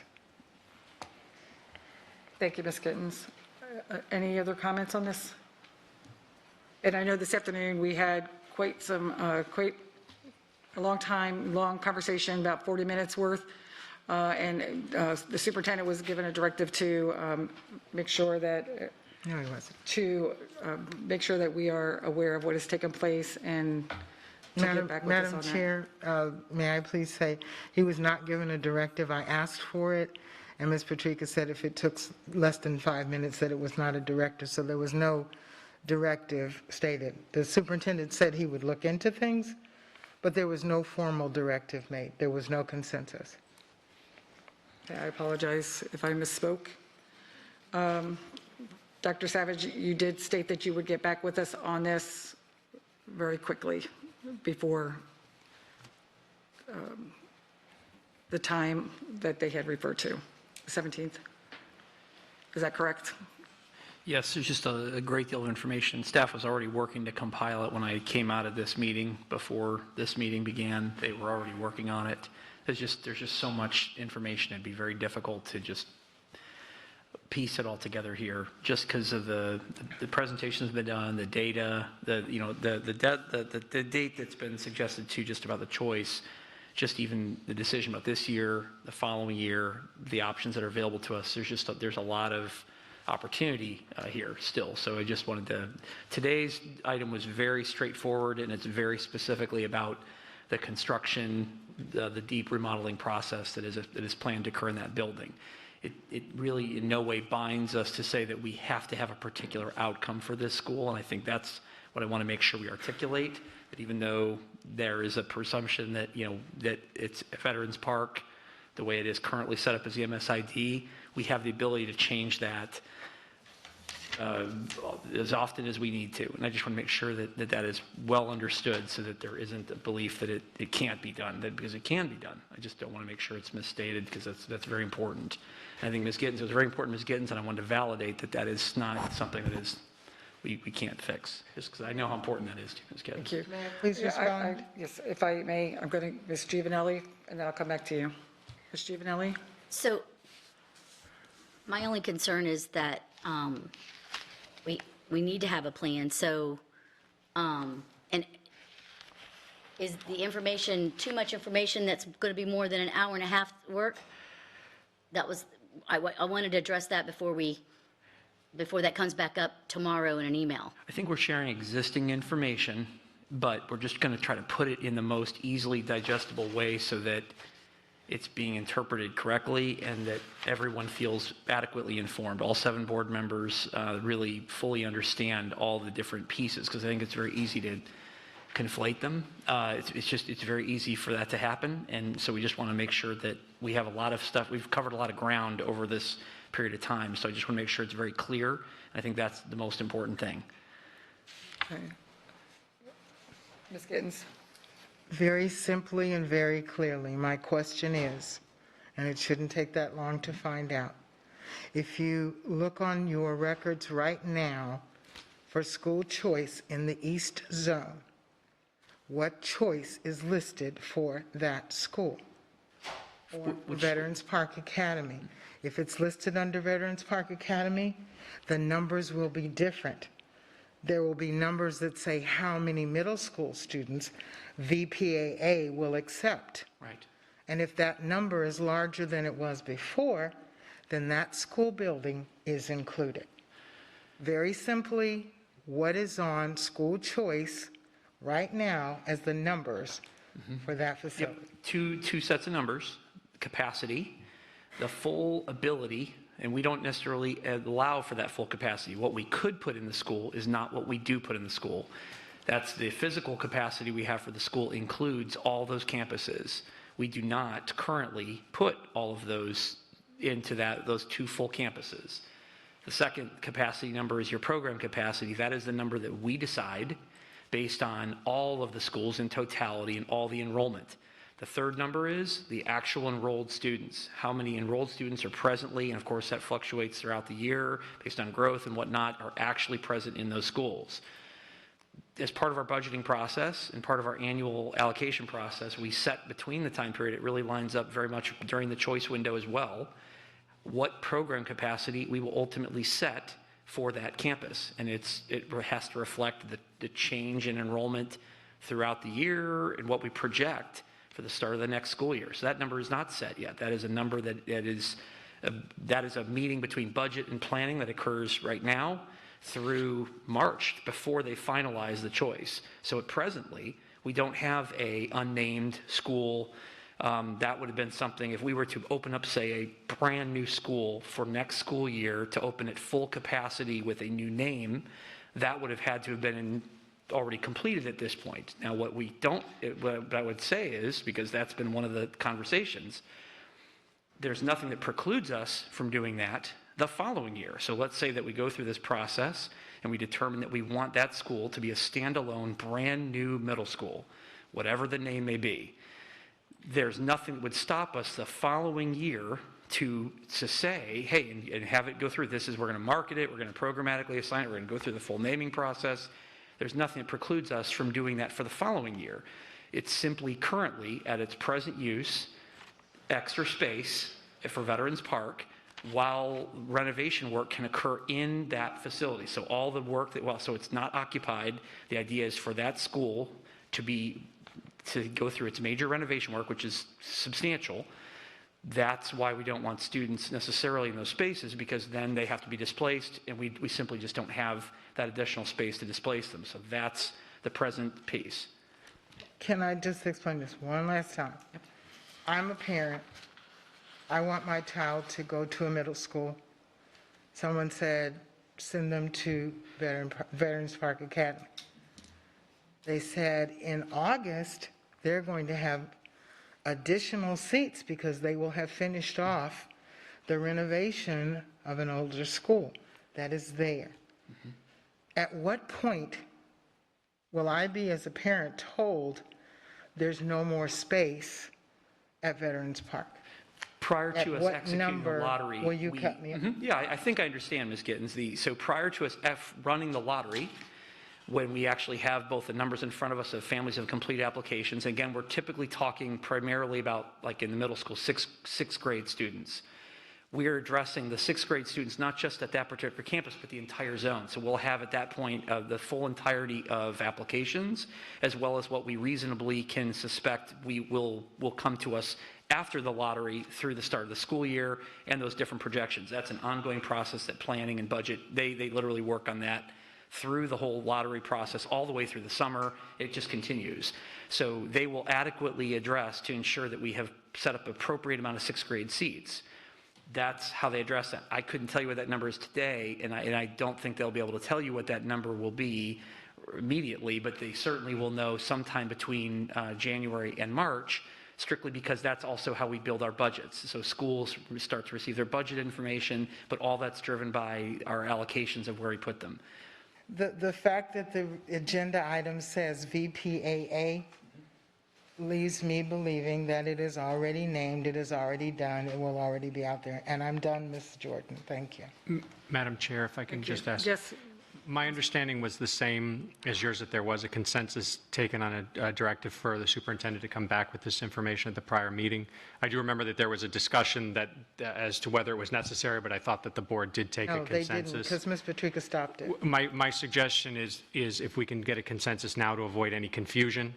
That way we know for sure a consensus was taken so staff can come back and get the information Ms. Gittens is looking for. Thank you. May we take a consensus regarding this, that the superintendent will come back with the information? Madam Chair, do you mind repeating what it was, since I wasn't able to be here at that point? Goodness gracious. I didn't write it down, but Ms. Gittens, it was... Basically. Basically, it is to have the superintendent come back at the earliest convenience to let us know what is happening with the naming and the use of the school that is now called VPAA. And I would like to add to that, it's simple to say what's on school choice right now before the 17th. That's fine. Okay, you have heard Ms. Gittens' request. I have it written down, but I don't have it in front of me, so I apologize for that. So is there a consensus to have Dr. Savage do this, please? Thank you. We have a consensus, 7-0. And thank you, Mr. Quick. Thank you, Ms. Gittens and Ms. Giovanelli. So now is there any other questions regarding this? If not, I will go ahead and do a vote. Ms. Morgan? Aye. Ms. Vaughn? Aye. Ms. Gittens? For the construction, yes. Yes. Okay. Ms. Patrica? Yes, please. Ms. Giovanelli? Yes. Thank you. And Ms. Fisher? Yes. And yes, for me. So 7-0, motion passes. Thank you, ladies. So the next is, we are already to board member comments. And Ms. Fisher? Thank you, Ms. Jordan. So I just want to congratulate the newly promoted staff and wish them well in their new assignments.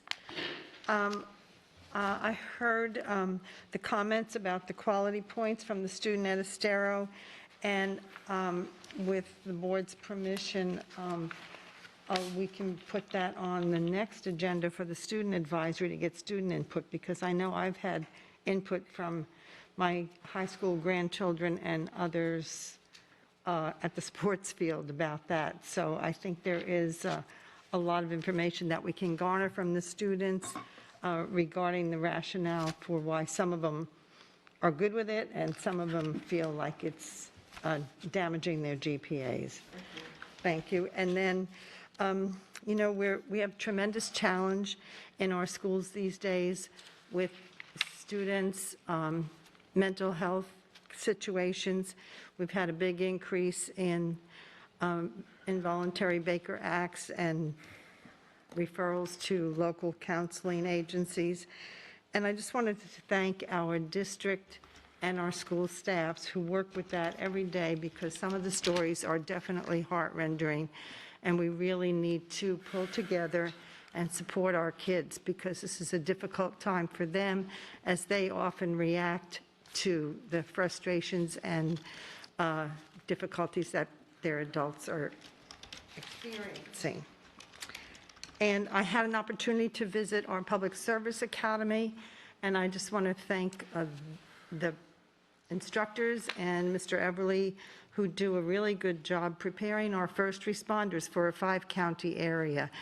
And I spoke with some business people in Cape Coral, and they're very excited about potential increasing programs and expanding at the Cape Coral Tech College. So our career and technical education is alive and well and moving forward, so I'm happy to support that. And once again, it's an honor to serve with my colleagues, and everyone get home safe. Thank you. Thank you, Ms. Fisher. Ms. Giovanelli?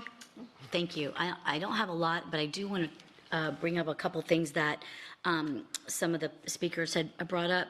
I don't know if Ms. Hatter's still here, but she had a list or something that she read off. I would love a copy of that.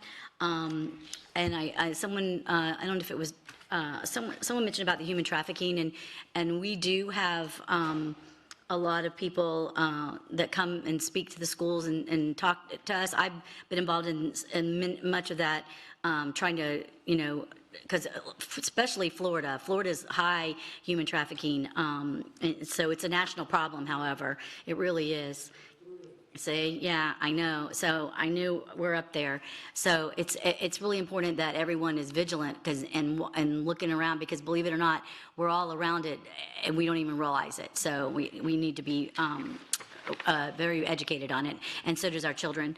So I'm very supportive in that. But something I wanted to bring up that Pastor Roper brought up, and I thought about this when he mentioned it. So the theater. A student cannot go to a movie that's rated R or PG-13. And so I actually Googled it while sitting here, and I wanted to read off the different things, because I think it's something that maybe our books should be rated, or and that I think is something that we need to, as a district. I mean, if you've got movie theaters that are rating our movies for children that can't see, and they can't get in them. I mean, I know my daughter has told me when she was younger, like, that, Mom, that's rated such and such. I can't go see that without your permission or without you taking me. I'm like, oh. So, I mean, that is something it's kind of a simple system. And I'm just going to read a couple things about it, because I think it's kind of important that if you got movie theaters that's doing it, I think a district could do that easily. And especially, my homework was, 2 boys kissing. So, I thought about that, and I was like, that's something that, it brings me back to parental rights. So, because the parents have to allow the child to go to the movies, right? Then the parent needs to allow the child to read the book. So I circle back around to, it's about parents' rights, and how do we keep our parents involved in they obviously let their child into the movies, or they don't. And I know that the actual theaters are pretty strict about that. They enforce it, because I know personally, not personally, but I know children that have been escorted out of the movie theater when they weren't supposed to be in there. So, I mean, the letters G.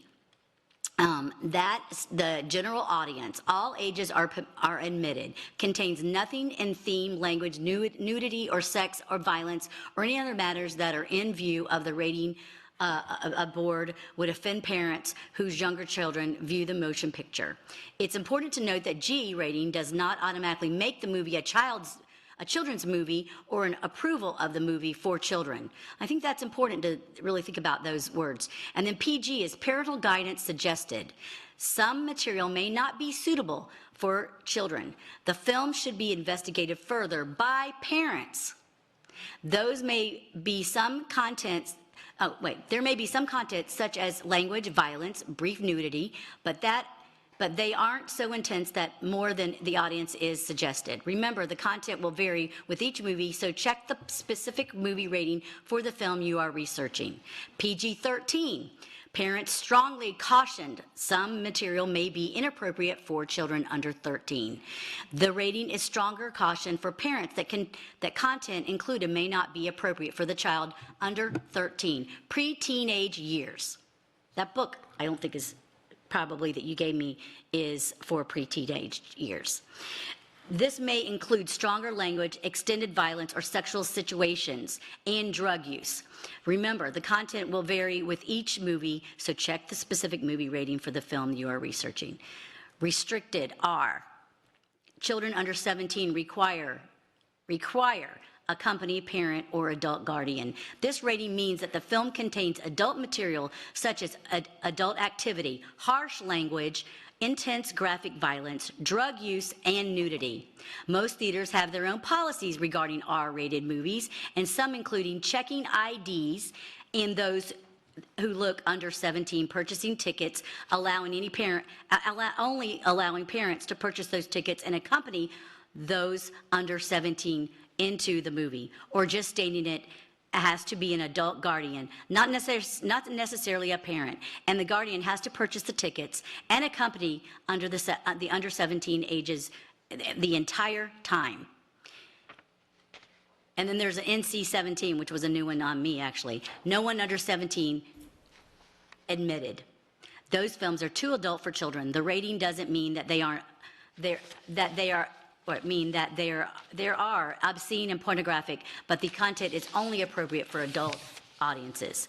My point is that if you've got movie theaters doing it, and parental rights are a law, that we as a school district have an obligation and a duty to make sure students are receiving appropriate content that's age appropriate. And I will want to have further discussion about this with our board, my board. So that's all I'm going to leave that tonight, but it's something to think about, and it's truly important because parents do have rights, and I'm here to be here that rights for them. Thank you, and speak for them.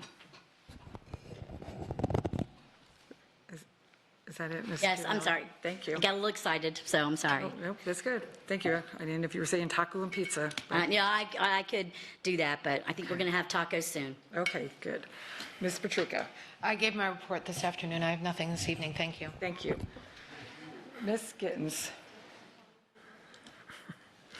A couple of things. I have a couple of comments regarding public comment. Mr. Olson, thank you for your comments. I agree that I think people continue to bring up the same things until there is a conclusion, until there is something, until they see that something is done or is being done, then the interpretation of that would be that nothing is being done. So there are things that are being done, and I've said many times I think that we need to work on our communication process to make sure we help everyone understand what we are doing, when and how, and what is being done. So thank you for that. Ms. Murphy talked about the quality points, and I thank her for being brave and coming anytime a student does. That's an awesome thing that shows that we're teaching them good skills. And I have heard that actually from a group of teachers that talked to me not too long ago about the same thing with quality points. And from the teachers' perspective, they were saying they feel that we are watering down education, and that where it will, one teacher said that, it will catch up with us eventually when we get to the point of sending out students into the world and they cannot do the things that they need to do. So that is just something that was from a teacher. Mr. Roper, thank you for all that you do and reading all those books too. God bless you. And thank you and Ms. Merchant for approaching me about doing the quote. That was a good thing, not only for the adults, but the children in our district. There was one other thing. Oh, Dr. Dress. Where's he? Thank you so much. It takes a good person, a thinking person, to know and to say when they need to take a change and to do something differently. We're only as good as the improvements that we make in ourselves. If we were all the same all the time, it would be terrible, because no one would listen to anyone else and make changes. And I truly appreciate you making that statement. I think there was one other thing I wanted to say. Hold on 1 second. I gave most of it today. There, in relationship to a lot of the comments that were made, there was also a quote by Dr. Martin Luther King that said, "There comes a time when silence is betrayal." And I will just leave that to marinate with you and think about it and look it up and see what he was saying about that. That we basically should not be silent about things that we feel are inequities in life, not only to ourselves, but to others. And thank you. Thank you, Ms. Gittens. Ms. Vaughn? Yeah, first, I want to say that I'm sorry that I had to miss the public comment today, but I certainly will be listening to it, watching when I go home tonight and tomorrow. Unfortunately, I had a family emergency that I had to take care of that lasted a whole lot longer than I thought. That said, I guess I'm particularly sorry that I missed the Mr. Roper's presentation. I shall be interested in seeing what that is. As far as, as far as what Mrs. Giovanelli said, I can't disagree more with what she said about applying movie, things from a movie, from the movie industry. And by the way, the theaters do not set the ratings, it's the movie industry. And they are very particular about who their demographics are going to be. And if you follow movies the way I do, you know that sometimes there's one little tiny scene that will kick a movie from one rating to a more stringent rating, and depending on their demographics for that film, they'll either keep it in or cut it. So the movie theaters, yes, they're the ones that police the people that are coming in, or not, it depends on the theater, but it is the theater industry. And you have to remember that a film is a visual medium. And a book opens one's imagination, and a book has a different way of opening the world, not just to children, but to adults and to all of us. And I just want to leave you with the thought that if you haven't read books like Fahrenheit 451 or 1984 or some of the other classic dystopias, I suggest that maybe you do that, because those books demonstrate, and this is why books like that are so important and are taught in the schools. 1984 was one of my favorite books to teach because it was so eye-opening to students. If you haven't looked at those books or have never read them, I suggest you do, because the worlds that they portray, along with the books that were burned and the narrowing of language equaling the narrowing of thought, that is truly frightening. And I can tell you this, it's not a world that I want my grandchildren and their children to live in. So I will look forward to seeing what was said earlier tonight. And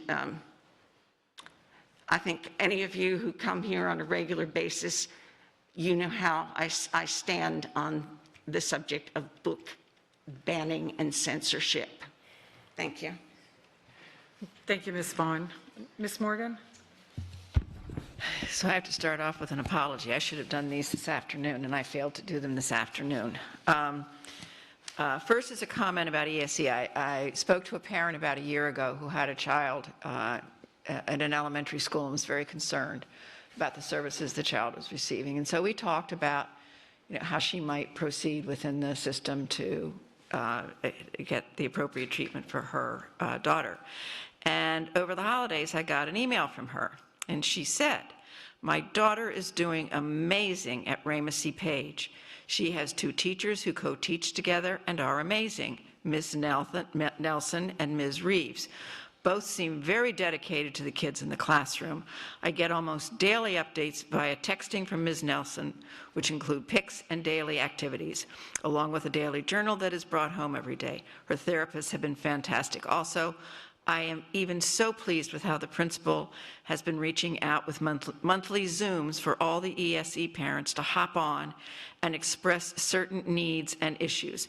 It is truly a night and day difference from last year. I'm so grateful. My daughter is making leaps and bounds in communication and skills.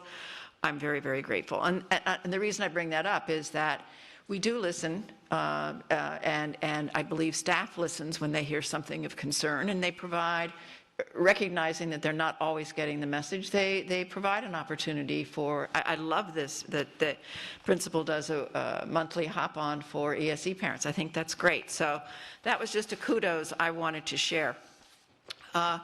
Construction Advisory met this week. There was a presentation by Bow Renewables, a local firm doing solar energy feasibility studies, project development, funding, and construction support. The firm offered to provide at no cost to the School District of Lee County, a due diligence report on several representative school district properties that might provide information about opportunities to exploit solar for cost-saving purposes. Mr. Frederick Ross was in attendance and agreed to work with our representatives at the request of the committee. As members of the construction industry, it was agreed, though, that rooftop solar was out of the question for the school district. And I will tell you, there's a lot of interest in this committee about looking at solar and the implications it may have in terms of planning for renovations and for new schools, because solar may require additional property, and we may not want to sell off pieces of property that we own. We may want to hold on to things. So the group was very excited by that, and I think they're going to be doing more with solar. I want to thank Suncoast Credit Union. They have approved $270,000 in grants to support the school district, 13 different programs. But what particularly caught my attention was the big grants were for an outboard marine service technology at Fort Myers High School, Grow Your Own Scholarships, which are about growing our own teaching faculty, culinary arts, and agriculture programs. I mean, it says to me that we are really reaching out to the community and asking for support on our career and technology opportunities for students. So just wanted to say kudos to them. And those are my comments for this evening. Thank you. Thank you so much, Ms. Morgan. Ms. Gittens, did you?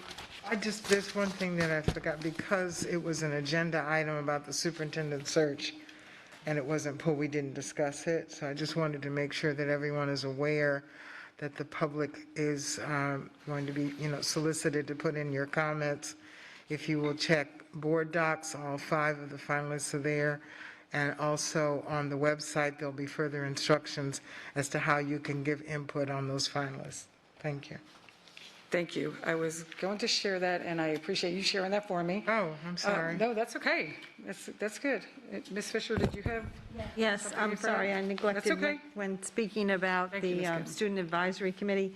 I'm scheduled to do the welcome tomorrow. No, the 19th, I'm sorry. And I have a conflict. I was wondering if one of my board members would do it for me. It is on Zoom. Ms. Patrica, thank you very much. Appreciate that. Thank you. Okay. What time, please? 6 o'clock. So, I'll send you the info. Thank you. okay.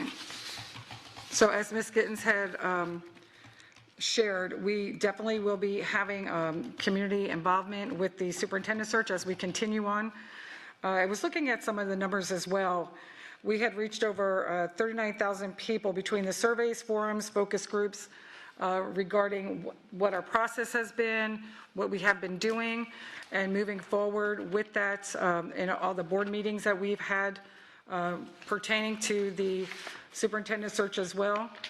We also have some meetings coming up for that, and I will definitely share those with you at the end of this meeting.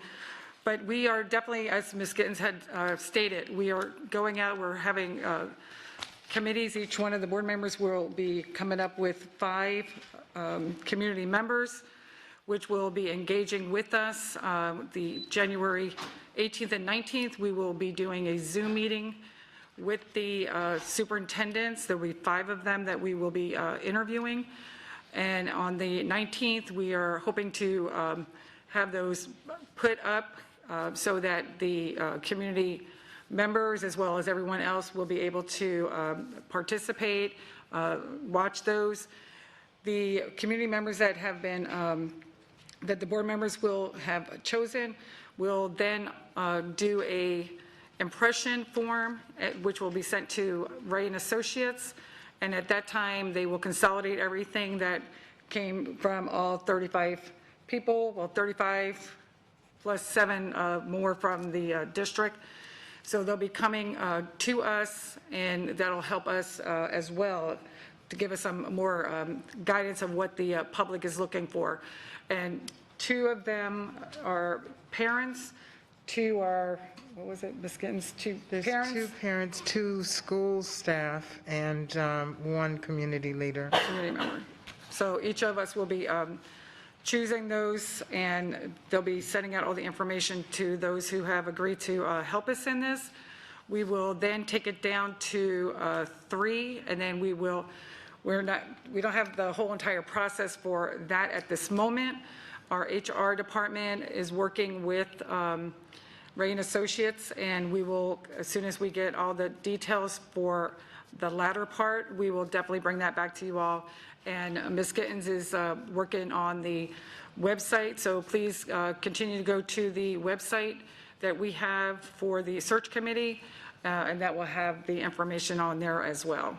And it's going to be able to allow you to send in any kind of messages regarding any of the candidates, and they'll be setting that up so each one will have a link from the candidate to a box that just speaks on them specifically. So go ahead, Ms. Gittens. Well, and just, they can contact us through board office or through the website, the comment, but make sure that if your comment is about a specific candidate, that you put that in the subject line or at the beginning of your document so that as we get them, we'll know which ones and be able to sort it simply. Thank you, because we definitely want to make sure that we are getting this out to everyone. And Ms. Patrica? I just have a question that I didn't think to ask earlier when we were talking about this. This committee that we're putting together is not going to be approved by the board, correct? Meaning the Correct. membership, like advisory committees, we vote on the membership, whatever 5 names each board member puts in are automatically on this committee, correct? That is no correct. vote involved. That I is just correct. wanted to be clear. Thank you. That is correct. Madam And Chair, will we share who all is on it at one point? all the lists will come to Ms. Roman. She's receiving all the names, and then, yes, they will be shared. Because we want to make sure there's no duplications and, and we have a broad range of people. And then the only other thing that I want to say too is I really thank Mr. Quick for being here. We always enjoy having you here and really appreciate, what you bring. And I do want to make sure that we're still in rough times right now, and I really want to say thank you to the teachers, the bus drivers, the staff for being present. They're always there, and their continued dedication to the children. Even the team here, they get a list of the needs out in the schools, so when they get those needs, they're jumping in and going there, doing lunch duties, doing car duties, doing whatever they need to do to help the schools. So I just really want to thank you all very much for what you're doing and what you continue to do. And we, as a board, I know that all of us, hopefully I can speak for everybody. We are here for you. If you need us, let us know. We'll be there. And that's all I have to say. And I will go to Mr. Quick. Do you have anything to say? Just really briefly, I just wanted to, with regard to the PowerPoint on legal services, I wanted to make sure there wasn't any confusion. As I understand it, the list that was set forth under your school board attorney, that was pulled from the school board attorney's contract. And then in that list, in some of them, there's parens that say all. What that was intended, I understand, is that meant that was the entire legal department would be working on that, because some of those things are pretty broad and pretty large. So I just wanted to make sure that there was no confusion on that. And then I just wanted to thank you all for the opportunity to be here. It's always a pleasure to be here, and it's always a pleasure to see everyone and to sit with you. So thank you very much, and Happy New Year to everyone again. Thank you. Thank you so much. Bless you. Dr. Savage. Yes, Madam Chair, I do have answers on the quality points in terms of materials that was requested. Bless you. So the first one, and courtesy of Dr. Spiro, so thank you, sir, wherever you were seated. There you are. Thank you very much for sending these on demand here. So the July 27th, 21 is when the board was briefed on this. There's a board presentation material in there that really kind of spells those things out. There was an additional Facebook Live event on October 13th that had some good participation, some on-demand questions there, so that would be helpful. There's also a parent university for October 21st that has a lot of those questions in there. And then there was also a November 17th DAC meeting on quality points. So of those four sources, it's going to be pretty helpful, I would think, but certainly if there are other questions that aren't answered in that piece, we would love to be able to address that. Wanted to address, just a few days ago, wanted to take a minute tonight just from being in this specific role to remember and honor a man who had a tremendous impact here on this school district, and that's Ray V. Podorf. So Ray V. Podorf passed away just a few days ago on January 8th at the age of 93. So Mr. Podorf, for those who aren't aware, was the superintendent here in the school district of Lee County from 1977 through 1984, and of course one of our elementary schools is even named after him. He came up through education as a teacher, as a principal, district administrator, and superintendent. News Press actually did a story about him that has a lot of accomplishments that he specifically had, but really highlighted his child-centric focus as a leader and really championing educators. So he's survived by his 2 children, 4 grandchildren, 10 great-grandchildren, and there is a celebration of life held 1 p.m. on Friday, January 14th. That's this Friday at the Fort Myers Memorial Gardens. But in lieu of flowers, the family asks that donations be made and is honored to the Foundation for Lee County Public Schools. His legacy in this district will always be remembered, and it's one to be honored and celebrated. One other person that because our next meeting will be after the fact to celebrate, and as we've made several references, Dr. Martin Luther King Jr. So, that's someone who's, even though he had passed long before I was there, he crammed a lot of power and influence into his short life that touched multi-generations. And so I found that over time, some of his powerful quotes, many of which he pulled from other source material, ended up having inspired to this day. And so I just wanted to share one that I thought, that is stuck with me, and I think is helpful when you've gone through these very difficult times. That's, we shall overcome because the arc of the moral universe is long, but it bends toward justice. And I think that just now with all the things we've been through and all the difficult times that we've had, and sometimes it can be very hopeless. We have so many people out in our community that don't necessarily feel a sense of hope, and they feel a sense of hopelessness in their fellow humanity.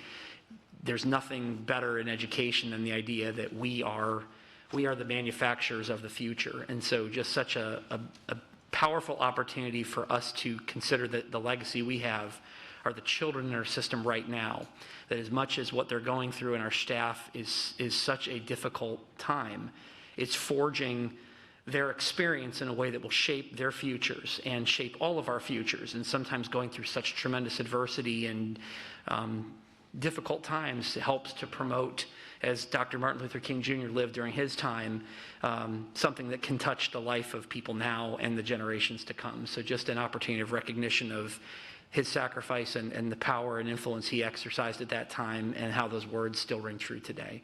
So thank you all very much, and those are my comments. Thank you, Dr. Savage. And that just, when you said that, I started thinking about our students and Ms. Giovanelli and everyone else speaking on the quality food. What I think a lot of people don't understand how our food service workers provide for our children. And it's not just in the schools, it is during the afternoons, going home at night, making sure they have meals to take home with them, making sure on the weekends that they have food, the schools being engaged with that and making sure that they provide food for families. So we do make sure that the kids are fed, and I want that to be stated, that we do care and they are going to be fed no matter what.